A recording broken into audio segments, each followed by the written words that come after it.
തൃശൂരിൽ മണ്ണുത്തിയിൽ ഗൃഹനാഥനെ കെട്ടിയിട്ട് മർദ്ദിച്ച് വൻ കവർച്ച. 45 പവൻ സ്വർണ്ണാഭരണങ്ങൾ കവർന്ന് മോഷ്ടാക്കൾ രക്ഷപ്പെട്ടു. ഉല്ലൂക്കര സ്വദേശി സോമശേഖരന്റെ വീട്ടിലാണ് ഇന്ന് പുലർച്ചെ വൻ കവർച്ച നടന്നത്.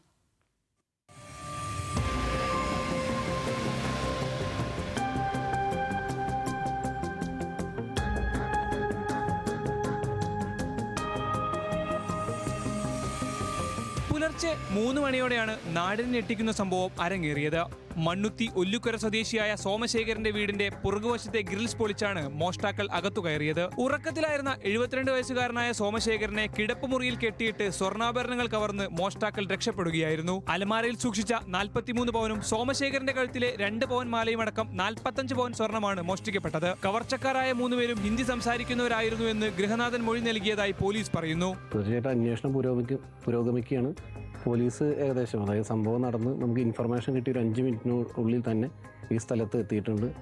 അത് ഇനി മറ്റു CCTV മറ്റു കാര്യങ്ങളൊക്കെ പരിശോധിച്ച് എന്തായാലും പ്രതിയെ ഉടൻ തന്നെ പിടികൂടുമെന്നാണ് നമ്മൾ വിശ്വസിക്കുന്നത്.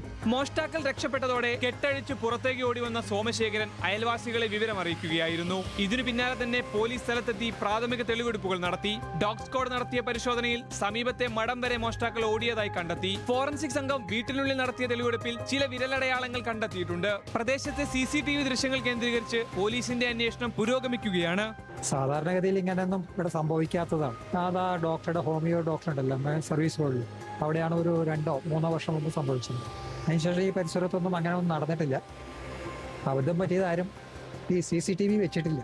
കുടുംബസമേതമാണ് സോമശേഖരൻ ഒല്ലൂക്കരയിലെ വീട്ടിൽ താമസിക്കുന്നതെങ്കിലും ഭാര്യയും മരുമകളും ഇന്നലെ ചെമ്പൂത്രയിലെ ബന്ധുവീട്ടിൽ പോയിരുന്നു. സോമശേഖരന്റെ ഏക മകൻ വിദേശത്താണ് ജോലി ചെയ്യുന്നത്. ഇക്കാര്യങ്ങൾ മനസ്സിലാക്കിയ ആളുകളാണോ കവർച്ചയ്ക്ക് പിന്നിൽ നിന്നും പോലീസ് സംശയിക്കുന്നുണ്ട്. ന്യൂസ് മലയാളം.